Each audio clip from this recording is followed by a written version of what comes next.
আমার জন্ম এখানে, আমার জন্ম বাড়ির পাশে, আমি কলেজ দিছি, মাদ্রাসা দিছি, রাস্তাঘাট যতটুকু পারছি আল্লাহর অশেষ মেহেরবানিতে। কেন ধন দৌলতের মালিককে, সবকিছুর মালিক আল্লাহ, আমি তো শুধু একজন পাহারাদার। আগামী তো ইনশাল্লাহ আমি জনগণের সেবা করতে চাই।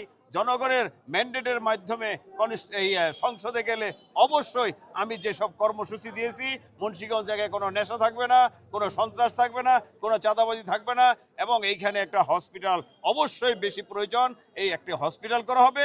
আর আমাদের দেশের লেখাপড়ার মান যেহেতু দুর্বল, সেইখানে আমরা একটা ইউনিভার্সিটি করব ইনশাল্লাহ।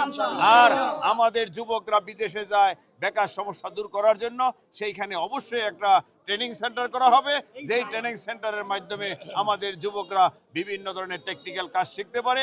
এবং আরেকটি বেকার সমস্যা দূর করার জন্য একটি ইপিজেড তৈরি করা হবে, যে ইপিজেড আপনারা বুঝেন যেখানে বিভিন্ন ধরনের ইন্ডাস্ট্রি হবে, এবং সেই ইন্ডাস্ট্রির মাধ্যমে আমাদের যুবক যুবতীরা চাকরি পাবে। তাই তখনই আমাদের যুবকরা কোনো বেকার থাকবে না ইনশাল্লাহ। তখনই আমাদের এই মুন্সিগঞ্জ এক বাংলাদেশের মধ্যে একটি মডেল কনস্টিটিউশন হবে এবং একটি শান্তির নিবাস হবে। আপনারা জানেন বিগত সরকার এই সব জিনিস খেয়াল করে নাই। বিএনপির সরকার মানে জনগণের সরকার। অবশ্যই এটা অতি সত্বর ইনশাল্লাহ আমি এটা দেওয়ার ব্যবস্থা করব, এবং আমি আশা করি এই বিএনপি সরকার গঠন হওয়ার সাথে সাথেই ইনশাল্লাহ শ্রীনগরের অ্যাম্বুলেন্স চলে আসবে।